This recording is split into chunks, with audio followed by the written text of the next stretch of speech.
Hello students, welcome to Abbas Academy. This is the part 2 of your 9th standard, 8th standard history and civics, 9th chapter, last phase of struggle for independence.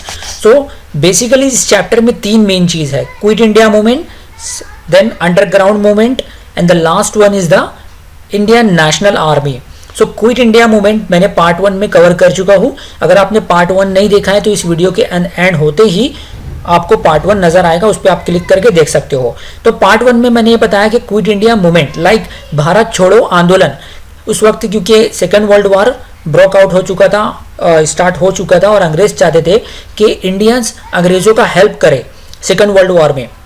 लेकिन Indian national Congress जो कि उस वक्त की सबसे बड़ी political party थी, उन्होंने कहा कि हम आपको हेल्प करेंगे लेकिन तुम हमको हमारे कंट्री को छोड़ दो, है ना.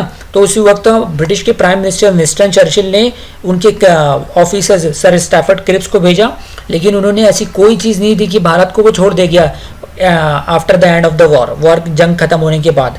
तो इसलिए इंडियन लीडर ने डिसाइड किया कि हम भारत छोड़ो आंदोलन यानी कि क्विट इंडिया मूवमेंट स्टार्ट करेंगे. तो ये क्विट इंडिया मूवमेंट के जो प्रेसिडेंट थे वो मौलाना आज़ाद थे. Maulana Azad was the first education minister of India. और इसकी जो बागदौड़ थी वो गांधी जी ने अपने हाथ में ली. उन्होंने ये नारा दिया कि अब से हर एक इंडियन अपने आप को आज़ाद समझने लगे और हम आज़ादी हासिल करेंगे या तो मर जाएंगे. तो उन्होंने डू और डाई का स्लोगन दिया, नारा. तो उसी वक्त क्या हो गया कि मेनी इंडियन लीडर्स, जब ये अंग्रेजों को पता चला when the Britishers came to know that the Indian decided to launch the quit India movement, so they arrested all the Indian national Congress leader. जितने भी बड़े लीडर्स है लाइक मौलाना आज़ाद, पंडित जवाहरलाल नेहरू, सरदार वल्लभ भाई पटेल, ऐसे बड़े लीडरों को अंग्रेजों ने जेल में भर दिया और सबको अलग अलग जेल में डाला. जैसे कि महात्मा गांधी को उन्होंने यरवड़ा जेल में पूना में डाला, तो अहमदनगर में जवाहरलाल नेहरू और मौलाना आज़ाद को डाला, सरदार वल्लभ भाई पटेल को किसी और जेल में डाला. तो इस तरीके से सबको अलग कर दिया ताकि कंबाइन पावर ना हो. तो इसी वक्त इंडियंस ने डिसाइड किया कि इंस्टेड ऑफ अगर हम साथ में मूवमेंट करेंगे तो अंग्रेज हमको जेल में डाल देंगे. तो इसलिए उन्होंने इंडिविजुअल सत्याग्रह स्टार्ट किया, यानी कि single person will lead the movement. So the British government was constantly neglecting the demands. Hence the Indian National Congress decided to start anti-war propaganda. For this, it is decided that instead of a collective movement, every single person should disobey the laws. है ना, कि अंग्रेजों का कानून नहीं मारेंगे, यानी कि सिविल डिसोबीडियंस मूवमेंट भी साथ साथ में वो चलता रहा. So every single person should disobey the laws. This is known as individual satyagraha. You can read, you can see that. So Acharya Vinoba Bhave was the first, general knowledge में भी पूछा जा सकता है कि Acharya Vinoba Bhave was the first satyagrahi of individual satyagraha and इसके उनके बाद 25,000 ऐसे लोग आए जो कि इंडिविजुअल सत्याग्रही थे. नेक्स्ट इंपॉर्टेंट पार्ट जो है इस चैप्टर का वो है अंडरग्राउंड.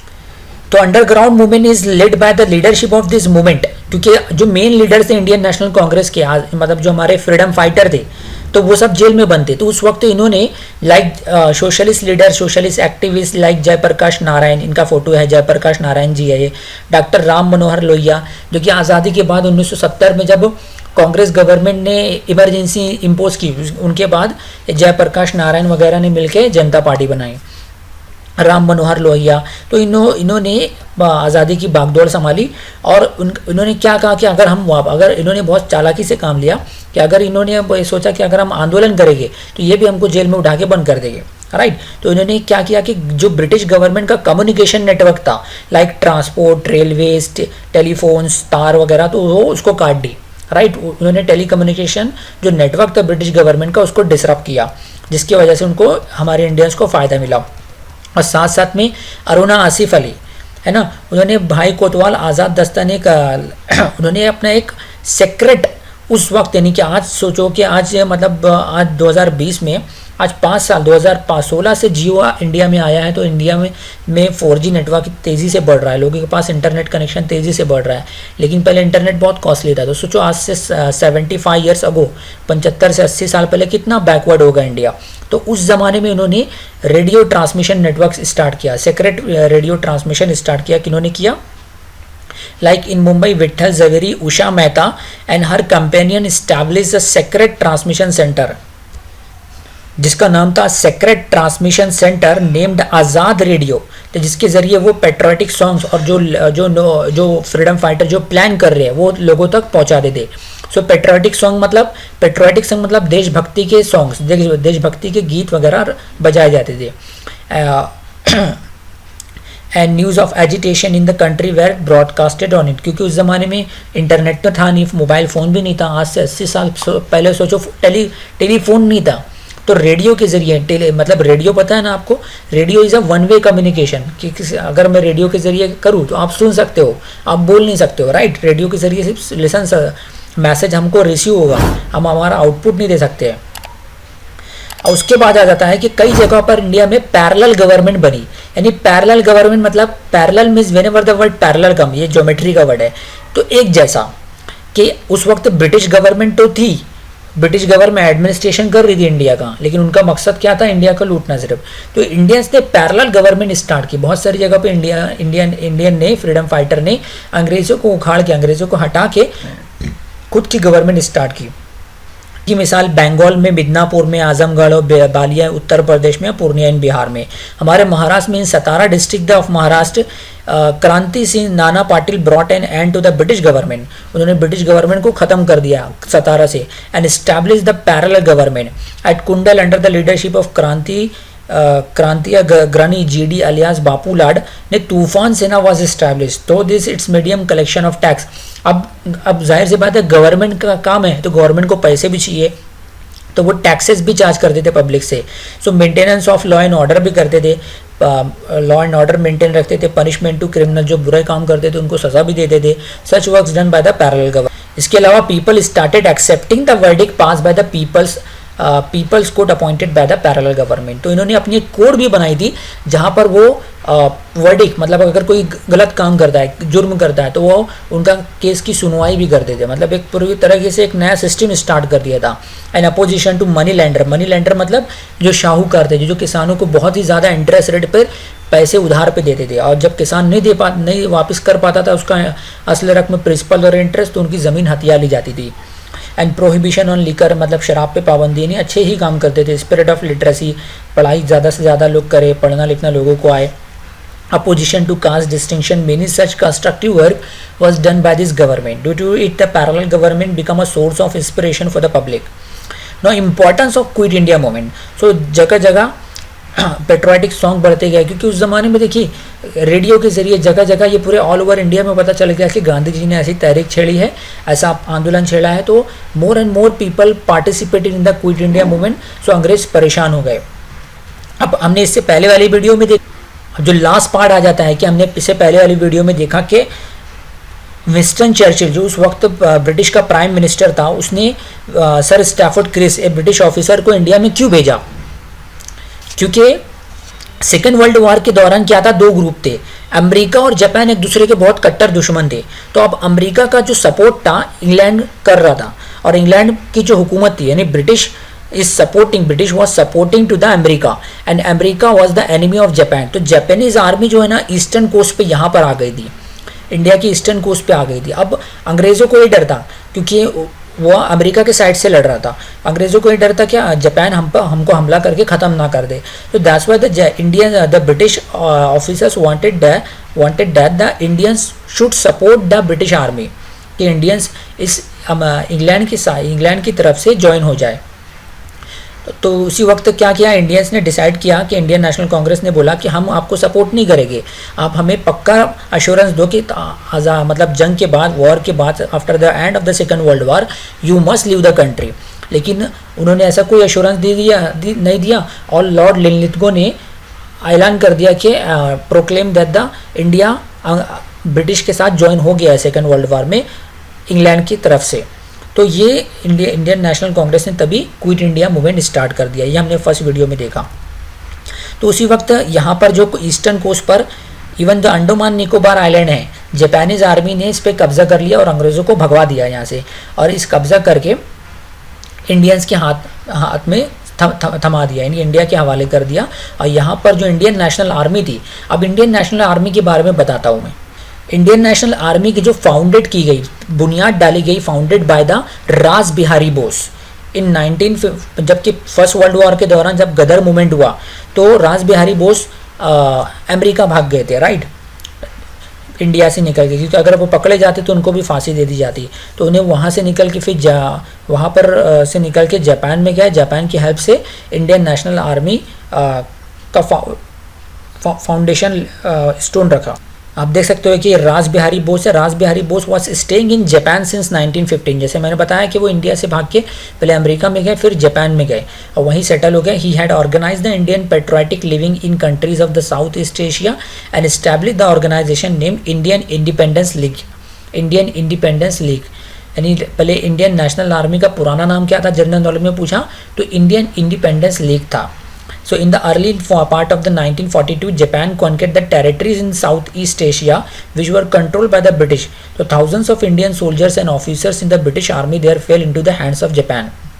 तो अब ये मैं बता रहा था, अब ये देखो तो क्या हुआ कि यहाँ पर जब जापान अंग्रेज़ों के दुश्मन थे, अंग्रेज़ और जापान एक दूसरे के दुश्मन थे, तो यहाँ पे बहुत सारे जो साउथ ईस्ट एशिया में छोटे छोटे इलाके थे वो अंग्रेज़ों के कब्जे में थे। जापान ने इन पे हमला करके सबको आज़ाद कर दिया। और जैसे कि अंडमान निकोबार में एक बहुत बड़ा जेल है, लाइक उस जेल का नाम है सेलुलर जेल, जो कि इंडिया का सबसे बड़ा जेल है। तो वहाँ पे बहुत सारे इंडियंस कैद थे, प्रिजन में थे, मतलब जेल में बंद थे। तो जापान ने उस सारे कैदियों को आज़ाद कर दिया। तो रास बिहारी बोस ने उस सारे कैदियों को ट्रेनिंग दी और इंडियन नेशनल आर्मी में भर्ती कर दिया और फौजी बना दिया।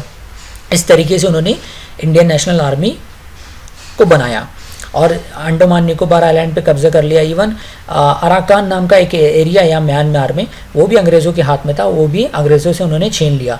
तो ये देख के अंग्रेज़ दिन ब दिन घबराते गए कि अब ये अंदर आके अंग्रेज़ों को ख़त्म ना कर दे। इस वजह से चाहते थे कि Indians should join with the British. तो तभी क्या हो गया कि सुभाष चंद्र बोस, अब आ जाते हैं कि Indian National Army Azad Hind Sena, right. Netaji Subhash Chandra Bose too का phenomenal efforts for the gaining independence of India. आज Subhash Chandra Bose Indian national Congress के मेंबर थे, पार्टी में थे, लेकिन अब जब second world war broke out हुआ तब सुभाष चंद्र बोस चाहते थे कि हम अंग्रेज़ों का हेल्प न करें, बल्कि ये बहुत बड़ा सुनहरा मौका, it is the advantage, it is the golden opportunity for the Indians to take the help from Japan and eliminate the British army, British peoples from India, ताकि जापान का हेल्प लेके अंग्रेज़ों को यहाँ से निकाल दें। उनका बहुत अच्छा सोचना था। लेकिन उसी वक्त इंडियन नेशनल कांग्रेस के जो कुछ लीडर थे उनसे मतभेद हो गई, उनके व्यूज़ और सुभाष चंद्र बोस के व्यूज़ टकराने लगे। तो सुभाष चंद्र बोस ने 1939 में, even Subhash Chandra Bose was the president of the Indian National army, तो उन्होंने रिज़ाइन कर दिया और अपनी खुद एक पॉलिटिकल पार्टी बनाई जिसका नाम था फॉरवर्ड ब्लॉक। लेकिन जब अंग्रेज़ों को पता चला कि अंग्रेज़ों के खिलाफ जा रहे हैं तो उन्होंने उनको कैद कर दिया। लेकिन उनके बाद उनकी हालत बिगड़ने लगी ड्यू टू इल हेल्थ, उनको घर में ही नज़रबंद कर दिया। नज़रबंद मतलब घर में ही कैद कर दिया। लेकिन वहाँ से वो चुपके से निकल के पहले जर्मनी गए और फिर जर्मनी से जापान गए और रास बिहारी बोस से हेल्प लेके इंडियन नेशनल आर्मी में ज्वाइन हो गया और फिर आगे चल के इंडियन नेशनल आर्मी की बागडोर संभालने लगे। और फिर जब यानी कि सेकेंड वर्ल्ड वॉर हो रहा था, जब पीपल्स ऑफ इंडिया बहुत कन्फ्यूजन में थे कि हम कहाँ जाए, जापान का सपोर्ट करें कि अंग्रेज़ों का सपोर्ट करें, तो उन्होंने जर्मनी में जाकर, क्योंकि वो इंडिया में तो कर नहीं सकते थे, इंडिया में क्योंकि अंग्रेज़ों की हुकूमत थी, अंग्रेज़ उनको पकड़ के जेल में बंद कर देते, फांसी दे देते। तो from Berlin radio station in Germany, Berlin is the capital of Germany, he appeal to the Indian people to join an armed struggle during this period. Ras Bihari Bose invited Subhash Chandra Bose to Japan. तो उसी वक्त वो जर्मनी में थे, तो उसी वक्त रास बिहारी बोस ने उनको Japan now achievements of Indian National army कि नवंबर 1943 जापान कॉन्क्वेड। तो इंडियन नेशनल आर्मी में जो रास बिहारी बोस और अपने सुभाष चंद्र बोस ने बनाई थी, राइट। तो उन्होंने काम क्या किया, वो काम देखो। उन्होंने अंडमान निकोबार आइलैंड, जो कि आज हमारा at present Andaman Nicobar island is an Indians territory, एक यूनियन टेरिटरी है इंडिया की। तो उस वक्त, आज भी इसका नाम अंडमान निकोबार आइलैंड है, तो उसको अंग्रेज़ों से छीन कर उसका नाम शहीद और स्वराज नाम रखा। अंडमान का नाम शहीद और स्वराज निकोबार का नाम रखा respectively. In 1944 the Indian National army capture the Arakan province in Myanmar. Myanmar हमारा जो पड़ोसी देश है, वहाँ पर अराकान नाम की पहाड़ी है, वो अंग्रेज़ों से छीन के इंडियन के हवाले कर दी। Then posts on the eastern border of Assam were captured. In the same period, the campaign of Impal remained incomplete because Japan stopped helping the Indian National Army. तो अभी क्या हुआ कि जापान ने ये जो इंडियन नेशनल आर्मी थी इनको बैक सपोर्ट किसका था, जापानीज आर्मी का। लेकिन जापान ही क्या हो गया कि उस वक्त सेकेंड वर्ल्ड वॉर के दौरान ही अमेरिका ने जापान ने क्या किया, जापान ने गलती की कि जापान ने अमेरिका की पर्ल हार्बर नाम की जो बंदरगाह है, मतलब जहाँ से शिप वगैरह निकलती है, पोर्ट है, पोर्ट एरिया पे हमला कर दिया, बम छोटा सी बम गिराया, हमला किया।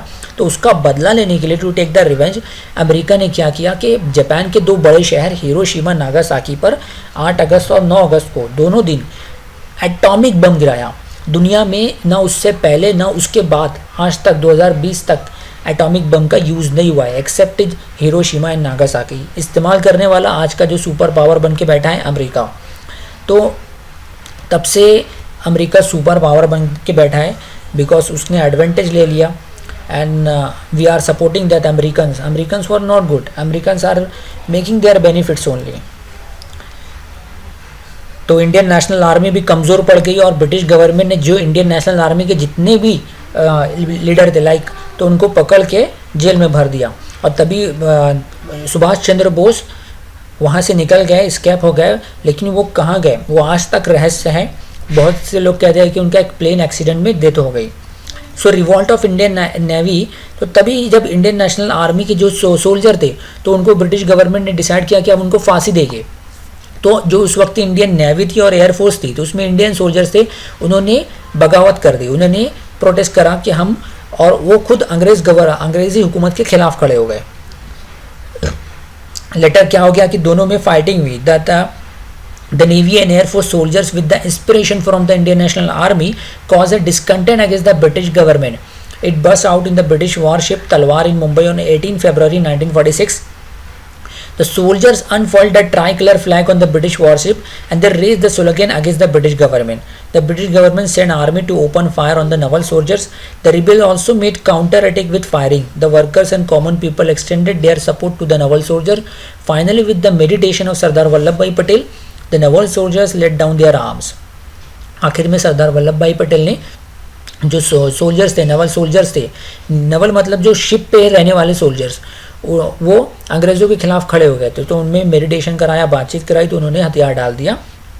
और उसके बाद ये हुआ कि तो जब अंग्रेज़ों ने नवल सोल्जर को भी जेल में डाल दिया तो बाकी के जो उनके जो सोल्जर्स थे, इंडियन सोल्जर जो कि ब्रिटिश आर्मी में भर्ती थे, जहाँ पर लाहौर, कराची जो कि आज पाकिस्तान का शहर है, अम्बाला, मेरठ, तो वो स्ट्राइक कर दिए, उन्होंने स्ट्राइक कर दिए। देख के अंग्रेज़ों ने उनको भी रिहा कर दिया।